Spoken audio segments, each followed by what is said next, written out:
Abanawa Shabashamayim Kodash Haya Shemka Yahawa Malakwaka Daba'a Ratazaka Haya Aisha Ba'arataza Kawa Haya Bashamayim Nathanawa Lakam Kal Yawam Wasalak Nawa Kawabwat Nawa Kasalak Nawa Kawabwati Nawa Wala'a Tabaya Nawa Banasayawan Abo Haushai Nawa Mayan Rai Kaya Laka Hamalakwa Waha Allah Wahata Ba'ara La Iwalamim Aman. The Most High, He's righteous. He promised us that He was going to do these things. So the Yahushua said, if you ask anything in my name, I will do, that the Father may be glorified. Thou shalt also give crown in the hand of the Lord, and a royal diadem in the hand of thy God. Thou shalt no more be termed forsaken, neither shall thy land any more be termed desolate. But thou shalt be called Hephzibah, and thy land Beulah. But the Lord delighteth in thee, and thy land shall be married. For as a young man marrieth a virgin, so shall thy sons marry thee. And as the bridegroom rejoiceth over the bride, so shall thy God rejoice over thee. And that's why we're striving for what? For eternal life. That's what this knowledge is about. And it's leading us in that direction. And it begins with the knowledge. And after the knowledge comes the healing. And through the healing comes the blessing of Yahweh Bashem Shai, which he promised Abraham, and in the second covenant, that he will change our bodies. Because these corruptible bodies are corrupt because of the course that the world had to take to this point. According to the Holy Scriptures, Yahweh Shai, the Son of the Most High, is set to bring immortality to the nation of Israel, the elect, via establishing the tabernacle of David, as we talk about the second coming of who the world ignorantly calls Jesus Christ. He is coming to take down this current world ruled by Esau, Edom, and establish a righteous kingdom, which is synonymous with the throne of David. That's scriptural, which is a government that's going to run this world in righteousness.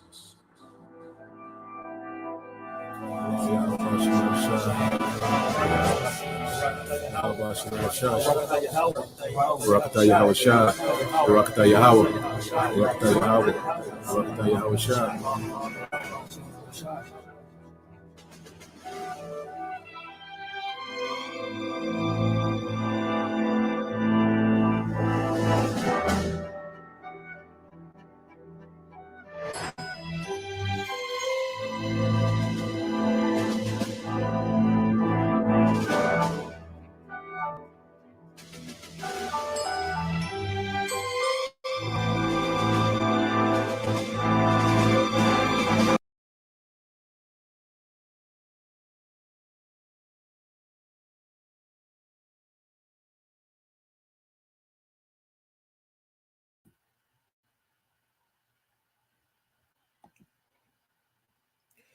All right, Shalom. First and foremost, I would like to give all praise and glory unto Yahweh, Bahashem, Yahweh Shah, Bahashem, Kakadash. Double honors unto the apostles and the elders of GMS who rule well, teach well, being great examples for his younger brothers. And peace and blessing, salutation to the whole flick out there pushing his word in truth and in sincerity across the four winds in the name of Yahweh, Bahashem, Yahweh Shah, pushing to get up out of here. Shalom to the hopeful lake, the believers, the listeners whom have came back to the obedience of the scriptures through faith in Yahweh Bashim Al Shai. All right. And what we're gonna get into today, is still dealing with Revelation, the 20th chapter. All right. As the spirit, allows edification and topics to come, from madness, while they lie, we edify. All right. While they continue to push lies, we're going to continue to edify, and Lord willing, this is edifying, Lord will, understanding, brought forth, we're just going to get into these things, man. Now, this is, going into these things because, I love, going into this topic, okay, going into the practical, okay, the practical perspective of the kingdom, okay, because pretty much what you see in dealing with the IUIC, and I say Nate, Nate know he lying. He just, he set up to do that, all right. But you have it being accepted, by his congregation, okay, because pretty much they have a fairy tale understanding of the kingdom. They pretty much have a cartoon understanding of the kingdom. Okay, they don't look at the kingdom as being a functioning, okay, society in the earth. Okay, they really, they have a very cartoon like mind frame when it comes to the kingdom that's promised to us in the scriptures. Okay, so we're going to touch on the practical, okay, perspective of the kingdom and what that entails.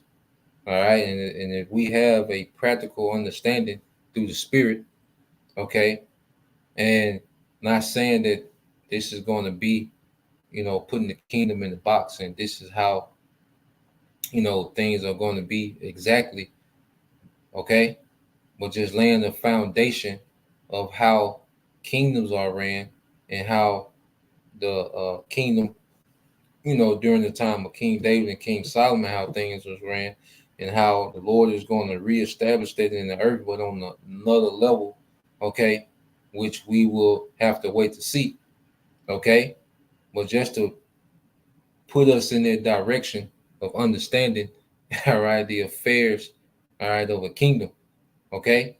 Now let's get this here real quick. This is GMS Kingdom Mind. Oh, it's me. Tripping.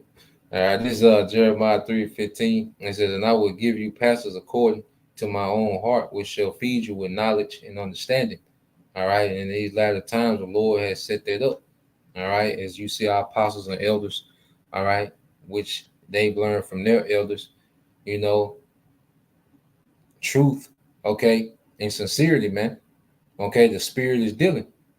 All right, and through those men, all right, through the spirit of Yahweh Shema Shai, well, beginning with the sacrifice of Yahweh Shai, we have the understanding. Okay, we have, okay, pretty much a picture.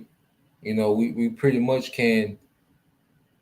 we got a vision. One thing about this truth, it goes from us, agreeing, to us being fully persuaded. And then now we just expect it, like we know it's going to happen. Now it's an expectation. And within that expectation, we begin to see a vision, okay, of the things that we're being taught. We get to see a vision of the throne of David. We can kind of start seeing these things. Okay. As it says, let's get that real quick. All right, then we'll get into it. I think that's in Corinthians. All right.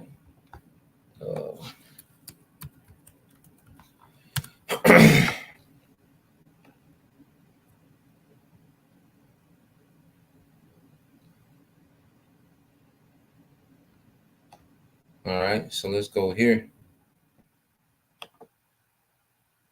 Because Elder Menachem Zagba made a beautiful point earlier, how things are becoming more clear. This understanding is becoming more vivid and more clear. And, guys like Nate, and guys, Nate and guys like Nate, they're needed, to be in opposition to the truth. And what it does, it catapults our faith. It makes what we believe more firm. Okay, so let's go here to this 1 Corinthians 13:12 said, "For now we see through a glass darkly, but then face to face. Now I know in part, but then shall I know even as also am I known." So when we start to learn, we don't really see, it's really not a vision. When we first come into the truth, we really don't have a vision of the kingdom. We're just excited to know that we're Israelites. We're excited to know that the Most High, is our power. His Son. That's our real big brother. That's our Savior. They look like us. Okay, we're the chosen people. But as we, mature in the faith, we begin to really see the vision. Okay, of the things that are being taught. Okay, now we really can see it, and that increases our faith. So let's go to this video real quick, and let's get what Nate actually said. Bishop Nathaniel. Okay, let's get what he actually said. Now, these guys, because in the video, Bishop Nate was pretty much throwing out as if we teach, that we teach that Yahushua, we reign with 1,000 years with Yahushua in the dark ages. Okay, we don't teach that. Okay, and then he said we teach that you can do all the sin you want and you're going to come back. Well, the 2/3 are going to come back, but we don't teach you to sin all you want. We teach repentance. Okay, and one thing about it, they just throw things out there. We let you hear what they actually said. Okay, and then go into the precept. They just throw things out there, man. So let's get what Nate actually said, and then we're just gonna go into it, man. All right.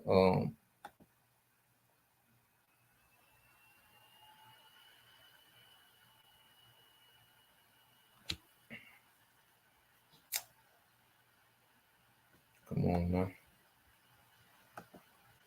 Hold on.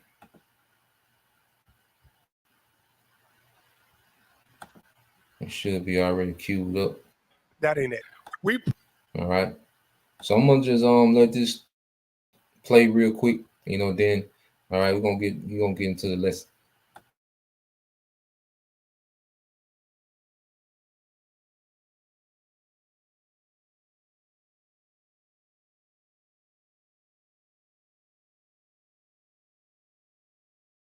We pushed them right back to where they were at.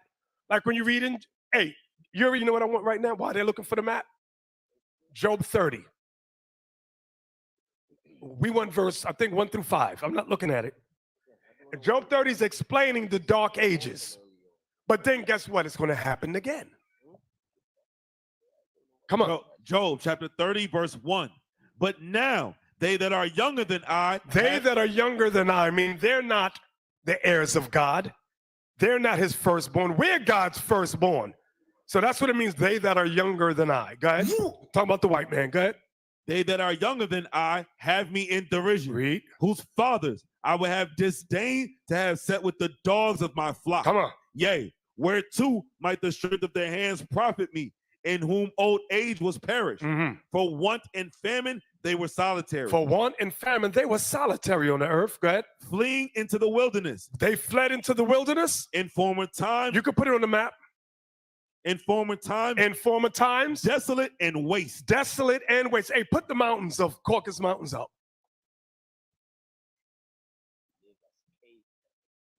I want the caves of Khazaria, the Caucasus Mountains. Right there. You read. Who cut up mallows by the bushes and juniper roots for their meat. They were driven forth from among men. We have drove them forth from among men. Go ahead. They cried after them as after a thief. We chased them like they stole something. Go ahead. To dwell in the cliffs of the valleys. That's it right there. To dwell in the cliffs of the valley. In caves of the earth. In caves of the earth. Go ahead. And in the rocks. And in the rocks. So that was during the Renaissance, but guess what? Back to Ezekiel 24. Read that part again. It says they shall be shut up in prison. Yes, sir. Isaiah. Yes, sir. Isaiah, I'm sorry. Isaiah 24. I ain't looking at the verse. Help me out. Yes, sir. I got you. Isaiah chapter 24 and verse 22.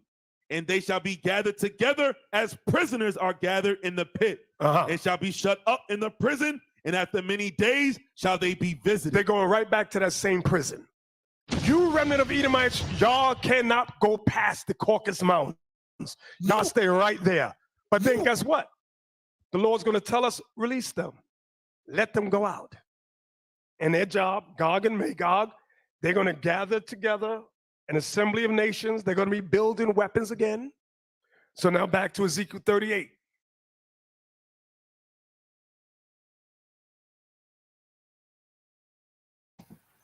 All right, so there you heard it. You know, he's pretty much saying that after 1,000 years, Esau, Edom, okay, is going to attempt, you know, to overthrow the kingdom, that he's going to build weaponry. Okay. This is crazy, man. Now, let's just deal with the logic before we get into these precepts. I'm gonna go ahead and get into the blue letter. All right, and we're gonna go into these things. Now, if they're tied up, if they're chained in the Caucasus Mountains, how are they going to be alive in 1,000 years? For them to be alive for 1,000 years in the Caucasus Mountains, that means that they would have to have civilization. They would have to have family. They would have to have agriculture. Okay, so Nate is pretty much telling you that Esau, Edom is going to have free time. Okay, you know, they will have to have a lot of free time. All right, if they was over there to themselves in the Caucasus Mountains, okay, and they was around for 1,000 years, that means that they would have to have a thriving civilization in the Caucasus Mountains, man. Okay, complete madness, man. All right, so let's go, and this is why we titled the lesson. All right, he that leads in captivity shall go into captivity. Now, let's read this here. It's Revelation 13:9. It says, if any man have an ear, let him hear. Okay, now, Yahushua said this again. Let's get this real quick. All right, and this would be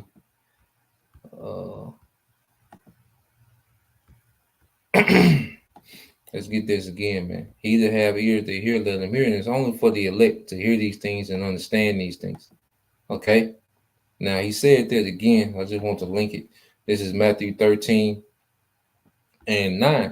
It says, who hath ears to hear, let him hear. Okay.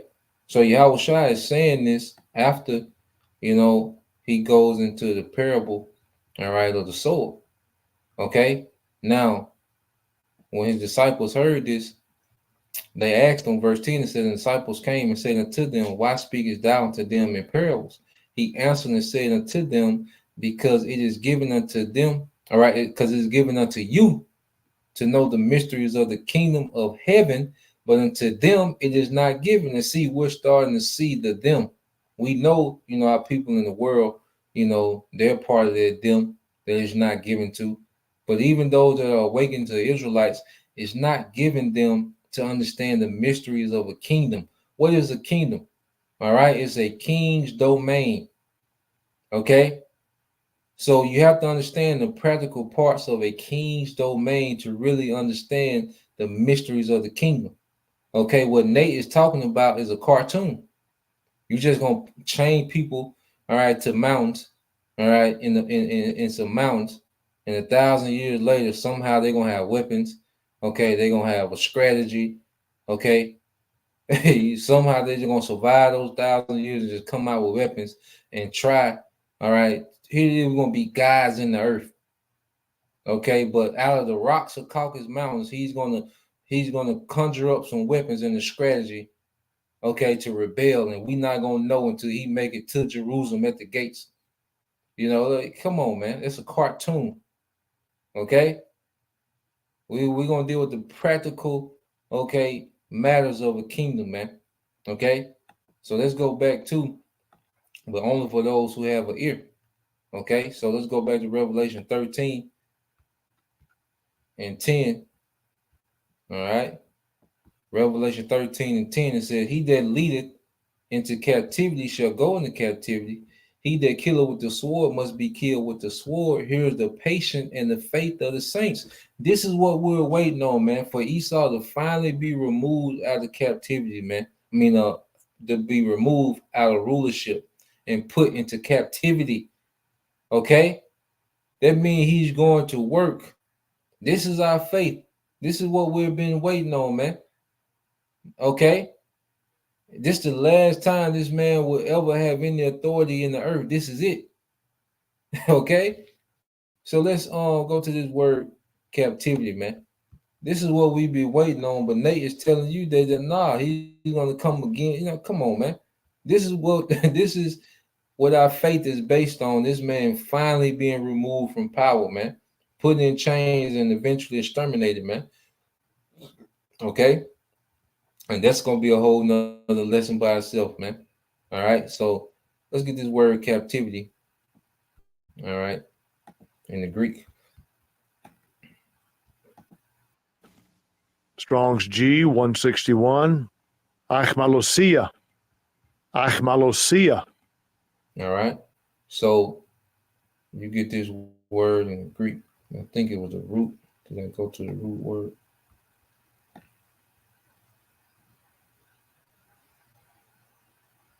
Yep. So you go here in the strong definition. All right. It says, and a derivative of the same. All right. It says a prisoner of war. Okay. Esau is going to be a prisoner of war. And when you make people prisoners of war, you put them to work. Okay. There's a waste of manpower to just put Esau. Here it is. Esau is responsible for the condition of the planet Earth, but he's not going to play a part in cleaning the earth up with his manual labor, man.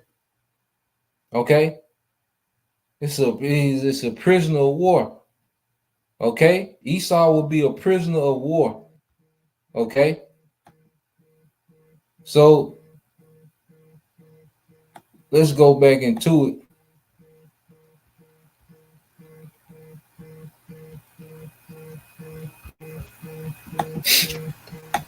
So when you go here to Revelation, what is Yahweh Shai coming to do? All right, this Revelation 19 and 11 says, I saw heaven open, and behold, a white horse, and he that sat upon him was called Faithful and True, and in righteousness he doth judge and make war. Okay, he doth judge and make war. All right, and who's going to be a prisoner of war? Okay, Esau, Edom. Okay, and when you have a prisoner of war, so now let's deal with the practical. Okay, then we're gonna go into prophecy. Okay, let's deal with the practical, man. Let's get this word practical. This is why I just put it up here. Okay.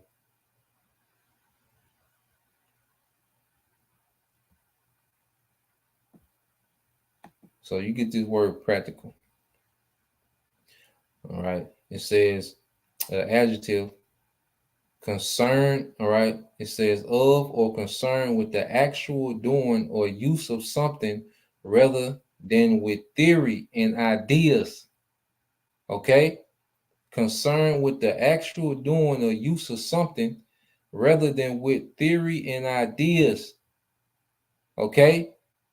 And what Nate is teaching is a doctrine of theory and ideas. Okay, it has nothing to do with the practical aspect of the kingdom. And you go here, the second definition, and it says of an idea, plan, or method. Okay, idea, plan, or method likely to be effective in real circumstances, feasible. Okay, in real circumstances, feasible. We're dealing with the real circumstances that Yahweh Shai is going to bring to the earth, man. Now, to get a glimpse of what the kingdom will be like, the practical aspect of the kingdom, is good to always go into the time of King David and King Solomon, because we're the house of David. Okay, so let's go here. Let's see what King David was doing, man. All right, you're not just gonna put people, because even the people in Esau's prison, they work. Now you have people in prison, but they'll be doing work for these major companies, man. Okay, they're not just sitting there in the prison. You know, even people in Esau's prison, they're getting their cheap labor out those prisoners for these major companies, man. Okay, that's why you have the prison, the industrial complex. Okay, so let's get on First Chronicles, I believe First Chronicles 18. All right, this First Chronicles 18 and 1. Now, after it came to pass that David smote the Philistines, and when did he do this? In war, and subdued them, okay, and took Gath and her towns out of the hand of the Philistines, and he smote Moab, and the Moabites became David's servants and brought gifts. Okay, so when you conquer nations, they become servants, they become workers. Okay, let's get this word servants, man. All right, and you just tie no, like Esau got down rock rod. He's just gonna have him tied up with a chain, and he just walking in circles. Come on, man. All right, and y'all people at IUIC, y'all way too old to be believing that shit, man. Way too goddamn old, man. So you go to the word servant in Hebrew, which is abad. Okay, what does it say? A slave, servant, okay, subjects, okay. So Moabites was slaves. Philistines, they were slaves. Okay.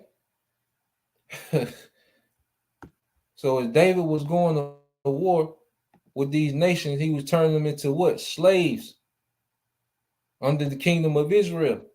Yahweh Shai is coming to do what? Establish the throne of David. So what was going on during David's rulership? Okay, it says, and David smote Hadarazah, king of Zobah, unto Hamath. So he was turning kings into slaves. This is what King David was doing. Yahweh Shai is coming back to turn kings into slaves. Okay? And it's going to be plenty of work to do in the kingdom, man. It says, as he went to establish his dominion by the river Euphrates, and David took from him 20 chariots and 7,000 horsemen and 20,000 footmen. David also hewed all the horses, but reserved of them 100 chariots. And when the Syrians of Damascus came to help Hadarazah, king of Zobah, David slew of the Syrians 22,000 men. Then David put garrisons in Syria, Damascus, and the Syrians became David's servants and brought gifts.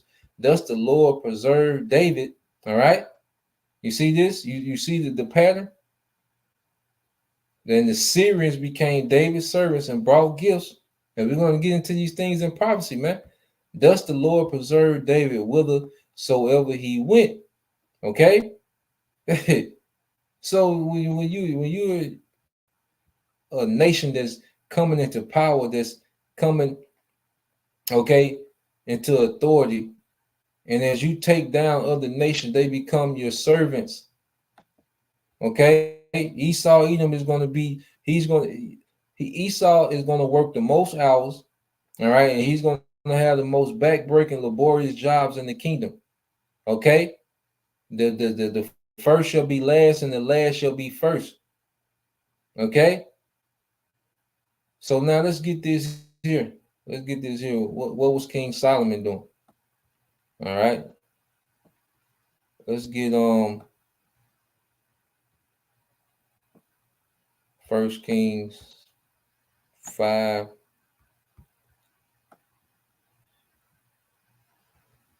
First Kings 5 and 15. Now this was during the building, all right, of the temple. This 1 Kings 5 and 15. Matter of fact, let me get in NLT so we can look at these numbers. All right, this is 1 Kings 15 and 1 Kings chapter 5, verse 15. Solomon also had 70,000 common laborers, 80,000 quarry workers in the hill country. Okay, so Solomon, okay, had 150,000 labor force, okay, for the building of the temple. This is for the building of one building. He had 150,000 laborers to build one building. Okay, so you think we're gonna have all that manpower in the kingdom? All right, Esau, Edom, the wicked. Okay, the nation that the Lord hates, and they just gonna be, in the Caucasus Mountains chilling. Okay, while all this work is going on. No, Esau got a lot of work to do, man. Okay, Solomon had 150,000, all right, men, all right, heathens, for the building of the temple. Okay, it says in 3,600 foremen to supervise their work. Okay, and then you had Israelites that was supervisors over those foremen. Okay, it says at the king's command, they quarried large blocks of high quality stone, all right, precious stone, and shaped them to make the foundation of the temple. See, going back to the practical, like, okay, like I like, brothers drink Topo Chicos, the mineral water in the glass. In order for me to be able to drink a Topo Chico, do you know how much labor has to go into that? How much manual labor goes into that? Okay, you want to drink some tea. Do you know that that herb has to be actually harvested? Okay, you see, in America, we get the back end. We don't see the labor that goes into a lot of conveniences that we enjoy today. Okay, you go to Starbucks. You see, America has been separated from the actual labor and the work that goes into these convenience, the convenience that we enjoy on a day-to-day basis. Okay, and you can see with IUIC, they don't think like that. So they think like this is a cartoon. No. Okay, it says at the king's command, they quarried large blocks of high quality stone and shaped them. So the stones, all right, have to be mined, then they have to be shaped, then they have to be polished, then they have to be transported, then they have to be set. Okay, like I say, you gotta think the Topo Chico, this glass bottle, that's a resource. That glass has to be made. It has to be, it's a process for that. You see? Come on, man. We gotta think like adults, man. Okay. I say, y'all at IUIC, y'all are way too goddamn old to believe that bullshit, man. Okay, now let's go here. This is 1 Kings 9 and 15. It says, this is the account, all right. It's dealing with King Solomon again. It said, this is the account of the forced labor, okay, the forced labor that King Solomon conscripted to build the Lord's temple, the royal palace, his own house, the supporting terraces, the walls of Jerusalem, and the cities of Hazar, Megiddo, and Gazar. Okay, so for King Solomon, he forced labor for the building of the temple, his own palace, all right, the additions to his estates, and his own personal cities. All right, it was through forced labor. Okay, it says Pharaoh, the king of Egypt, had attacked and captured Gezer, killing the Canaanite population and burning it down. He gave the city to his daughter as a wedding gift when she married Solomon. All right, and it lets you know that King Solomon wasn't just marrying women just to marry women. Okay, this is how kings would close business deal. Okay, to make business deal legit. Well, look, let you know that it's real. All right, I'm gonna give you my daughter in marriage. Okay, and I know if you westernize,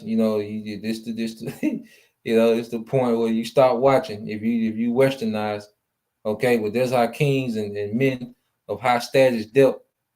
Okay, their daughters would close a lot of those deals, those major deals. Now, keep reading. Says, so Solomon rebuilt the city of Gezer. He also built up the towns of Lower Beth Horon, all right, Balath and Tamar in the wilderness, all right, within his land. Okay, it says he built towns as supply centers and constructed towns where his chariots and horses could be stationed. He built everything he desired in Jerusalem and Lebanon and throughout his entire realm. Okay, so all this building that was going on, and this is just for one king, King Solomon. Okay, we're going to be a nation of kings and priests. Okay, each brother, okay, is pretty much going to have their own construction crew. You see, depending on each brother gonna have their portion, but according to the portion that we got, we're gonna have the workforce. Okay, that's going to be needed. Okay, according to our portion, according to our reward in the kingdom. Okay. God. It says, it said there were still some people living in the lands who were not Israelites, including Amorites, Hittites, Perizzites, Hivites, and Jebusites. They were descendants of the nation whom the people of Israel had not completely destroyed. So Solomon conscripted them for his labor force, and they serve in the labor force to this day. Okay. But Solomon did not conscript any of the Israelites for forced labor. Instead, he assigned them to serve as fighting men, government officials, officers and captains in his army, commanders of his chariots and charioteers. Okay? So the Israelites were put in high positions, just like Esau in this kingdom. Isn't Esau in these positions?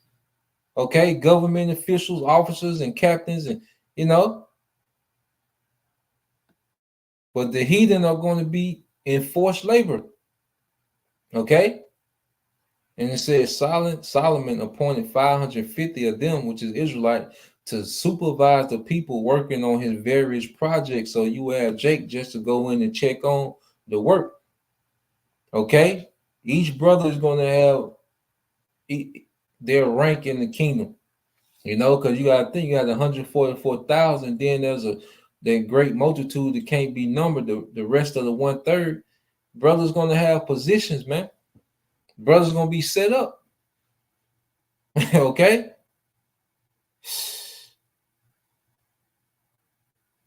Come on, man. So let's go here.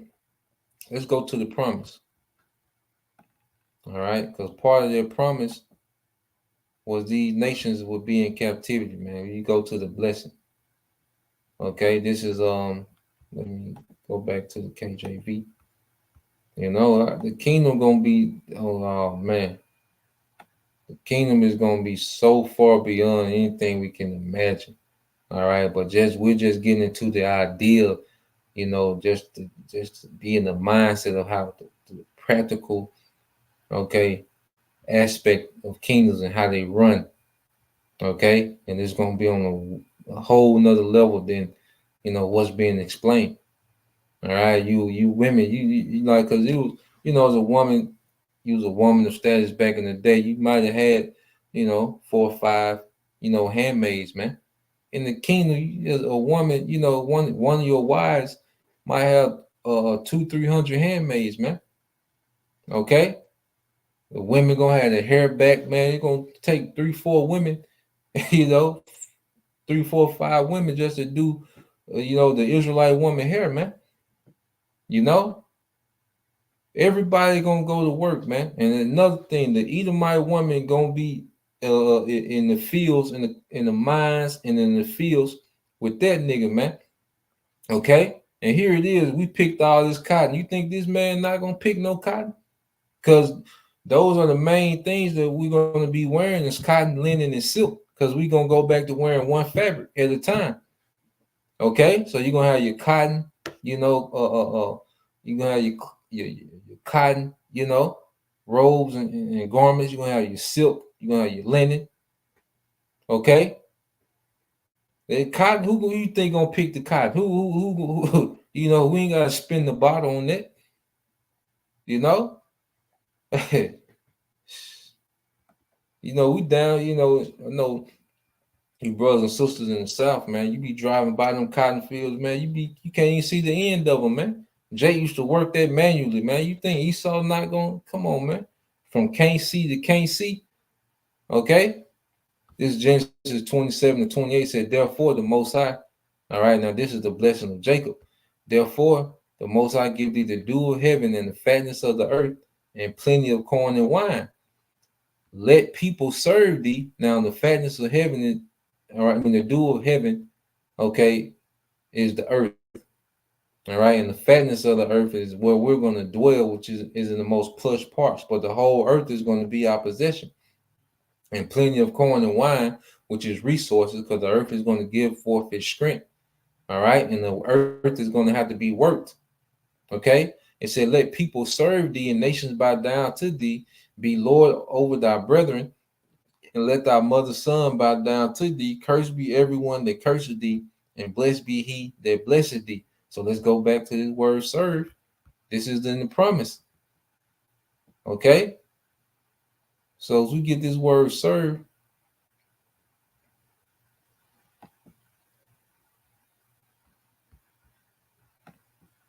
all right, which is what? Abad.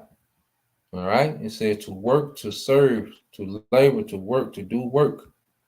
Okay. To serve as subjects. This is part of the promise.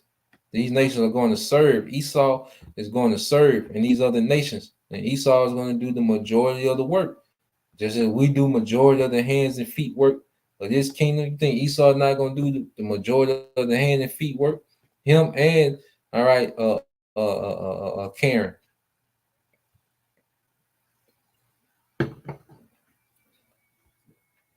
So let's go from there.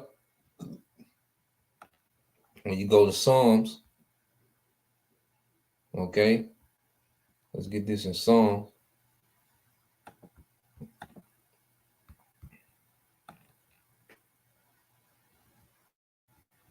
All right, so this is the book of Psalms, chapter 2, okay, in verse 7, it says, I will declare the decree. The Lord have said unto me, thou art my son, this day have I begotten thee.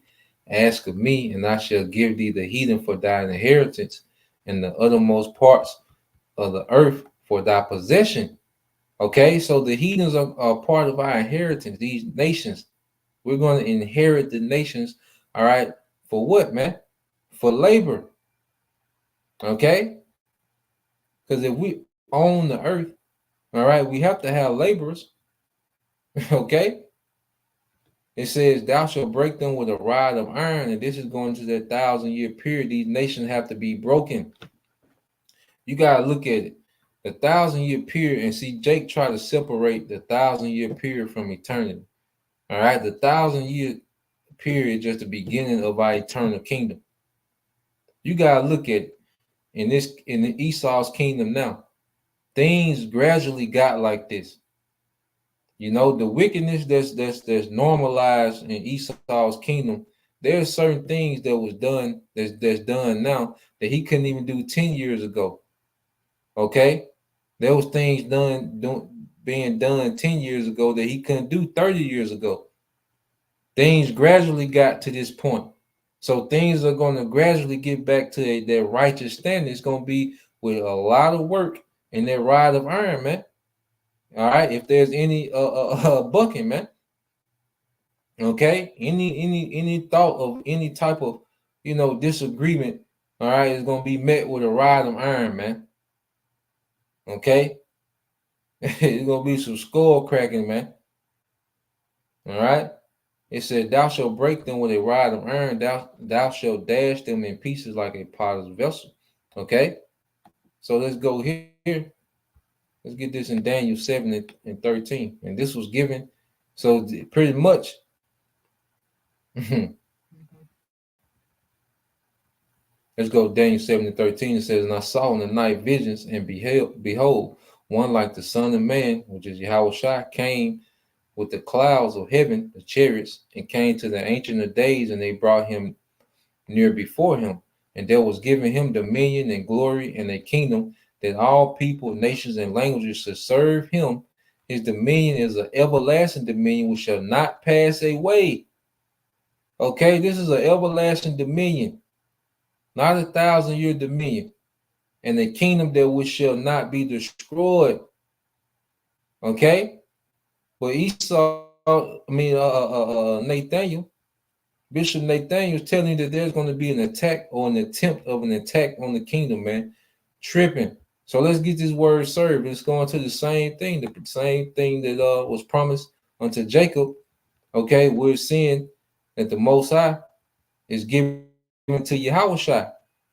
All right, because at the end of the day, Yahweh Shai is going to sit on the throne of David.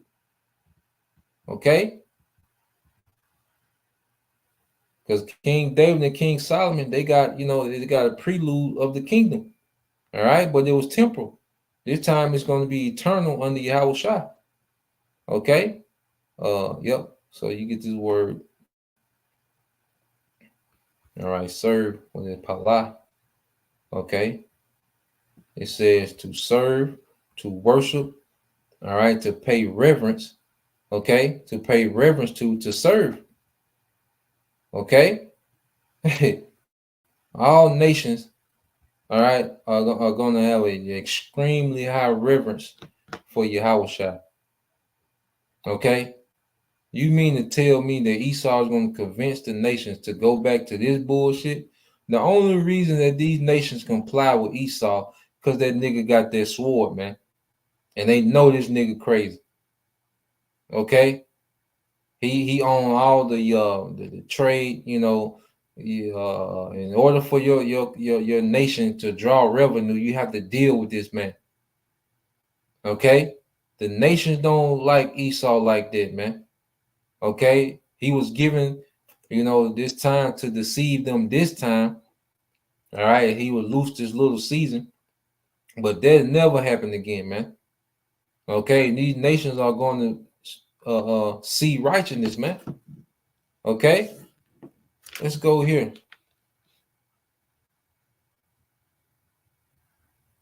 These nations are going to experience righteousness, and there is no way. So he's pretty much saying that Esau is going to be able to influence these nations above the influence that we're going to have over these nations. Because if you rebel, that means that you fear, okay? You don't fear the people you're under, okay? You have a more reverence to the one that's trying to get you to rebel. Okay, you got to realize what this man is saying when he's saying these things, man. These are not no light offenses that this man is saying. When he's speaking Esau, coming back and getting weapons. This is not no light offense, man. Okay, and Esau not gonna have no time to get no weapons. Here it is. You got a 15-minute break. Okay, you on the point system. You come back late from lunch one more time, you done, you fired. Okay, nigga watching you on camera. I seen you eating a sneaker, at the machine. Nigga called in the office. I seen you eating a sneaker at the machine. Well, here it is. We under this captivity, but this nigga gonna have time to build weapons. Okay. Good grief, man.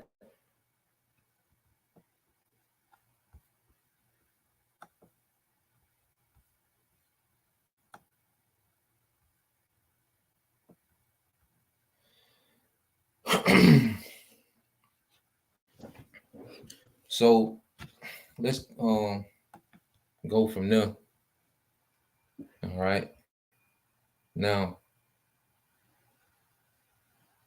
I want to get this in the book of Tobit real quick.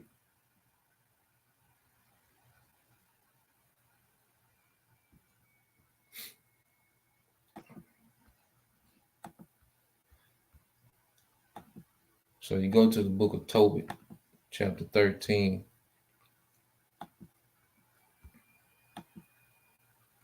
All right.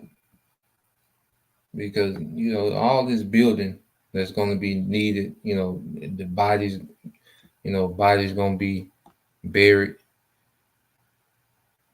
Okay. All these things, all this concrete got to go. Like, it's going to be it's going to be a cleanup crew. It's going to be construction crew. It's going to be transportation crew. We're going to get into that as well. Well, let's get this, man. Matter of fact, before I get this, I want to end with that. Okay. So let me get this in Ezekiel. I looked up that word sever. I want to get that word sever. And then we'll close with that Tobit. All right. So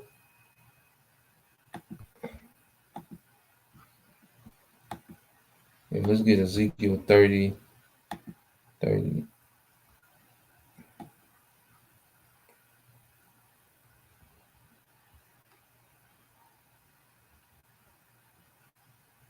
right, this is Ezekiel 39.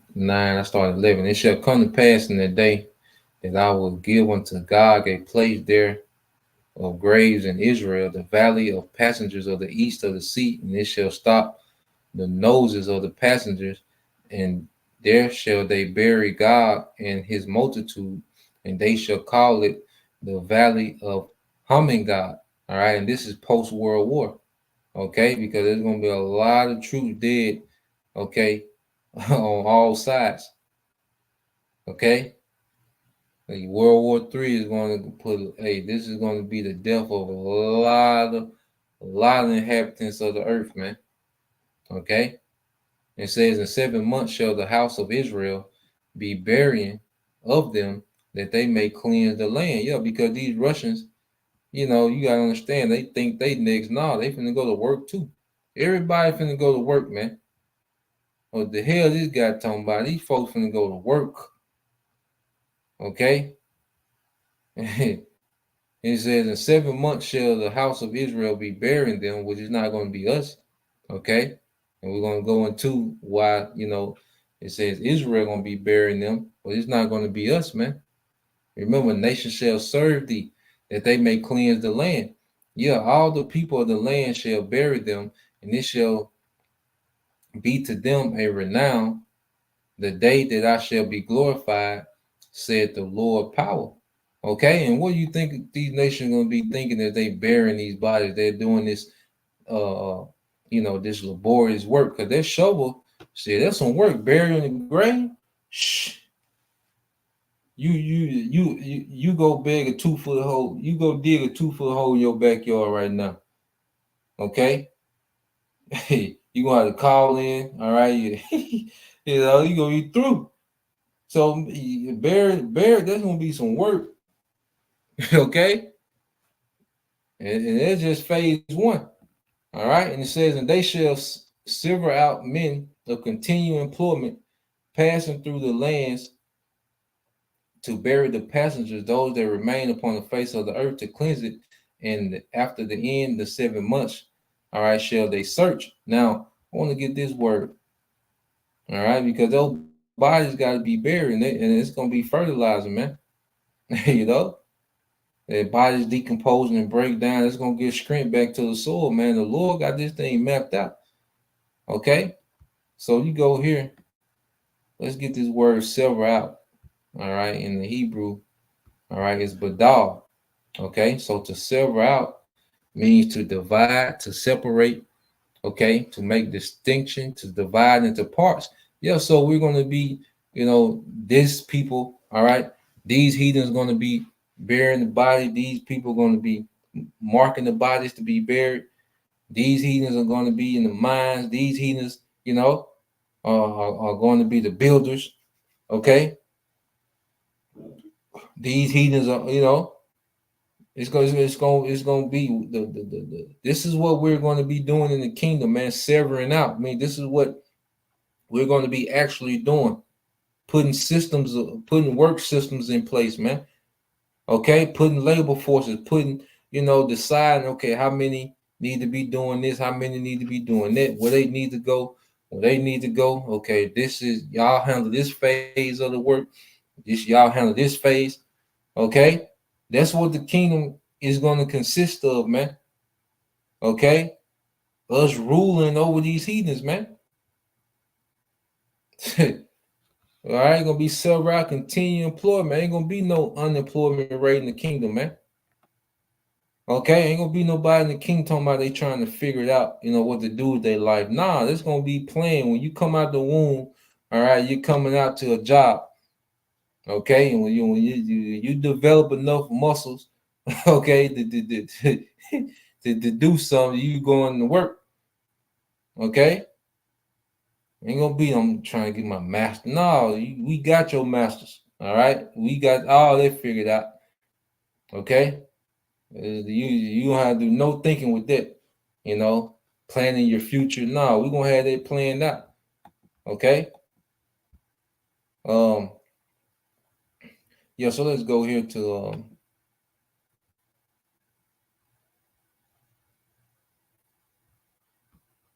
get that in total. I think the point made. All right.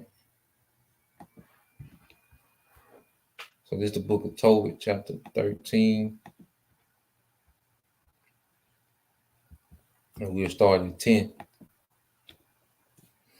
All right. This is the book of Tobit, chapter 13, verse 10. It says, "Give praise to the Lord, for he is good, and praise to the everlasting King, that his tabernacle may be builded indeed again with joy." And then we're the tabernacle.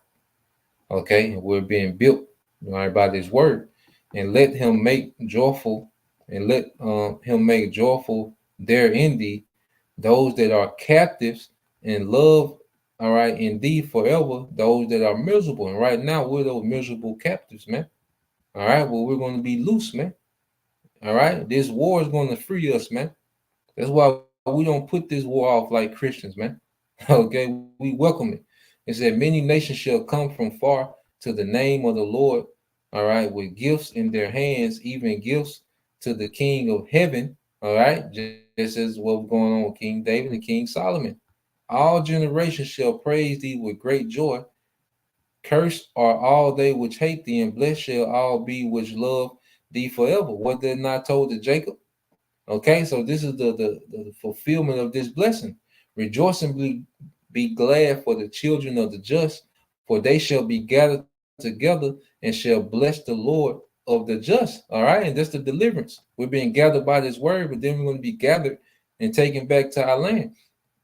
"Oh, blessed are they which love thee, for they shall rejoice in thy peace. Blessed are they which have been sorrowful for all thy scourges, for they shall rejoice for thee when they have seen all thy glory, and shall be glad forever.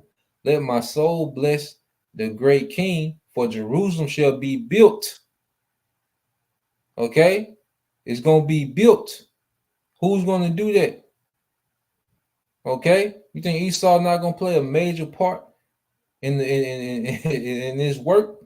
All this work we finna have for these heathens. You think Esau gonna get off and be in Caucasus Mountains, way over there, and goddamn, here it is. Do you know how far you know how far that is from Israel, man? What Nate trying to put Esau? Hell no.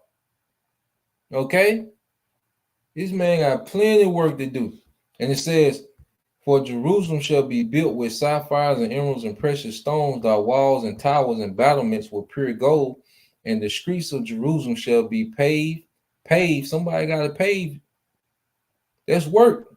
You see, you got to read between the lines. This is work. And the streets of Jerusalem shall be paved with beryl and carbuncle and stones of Ophir, and all her streets shall say hallelujah, and they shall praise him, saying, blessed be the Most High, which have exalted it forever. Okay, which have exalted it forever. You see, that's work, man.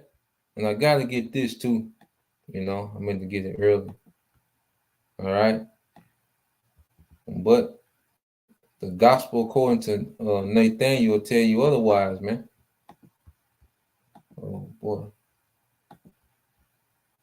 So this is what's going to be happening when we're reigning these 1,000 years, man. Jerusalem, the infrastructure of Jerusalem, all right? We're going to have estates. We're going to be having children, like, you know.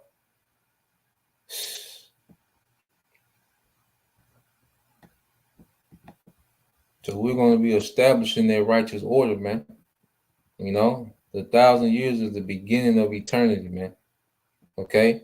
It said the word that Isaiah, the son of Amos, saw concerning Judah and Jerusalem, and it should come to pass in the last days that the mountains of the Lord, or the government, all right, Zion, all right, shall be established in the top of the mountains and shall be exalted above the hills, and all the nations shall flow into it, because these other nations, after that 1,000-year period, okay, even going into that 1,000-year period, man, these nations are going to see the benefit of righteousness, man. They're going to benefit off the wisdom, all right, that the earth is going to be ran with. All right.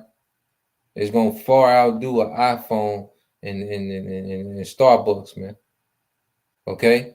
It says, and many people shall go and say, come ye and let us go up to the mountain of the Lord. Hey, they got to check in to the house of the power of Jacob, and he will teach us his ways, and we will walk in his path. For out of Zion shall go forth the law and the word of the Lord from Jerusalem. But Nate is telling you that Esau is going to undo this, and he's going to get the nations to rebel.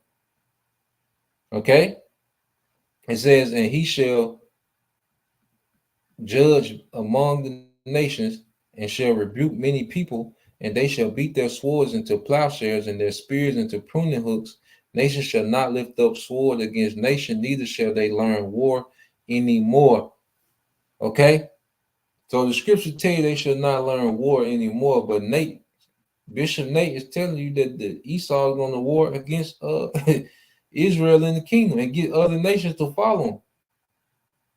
Okay, so at the end of the day, either you believe what the Bible say or you believe Nate. Okay, and that's what it's going to boil down to. All right, so yeah, man, that's the point. I pray that you brothers, all right, and you sisters were edified. Just want to paint that picture in the spirit. Like I say, it's right on time. Hey, you can do nothing against the truth before it. Okay, so when we hear these, I say when they lie, we're gonna edify. Lord will, So with that, once again, give all praise, honor, and glory unto Yahweh, by Hashem, Yahweh Shai, by Hashem Kakadash, and double honors unto the apostles and the elders of GMS who rule well, teach well, being great examples to his younger brothers, and peace and blessings, salutations, hopefully, shalom.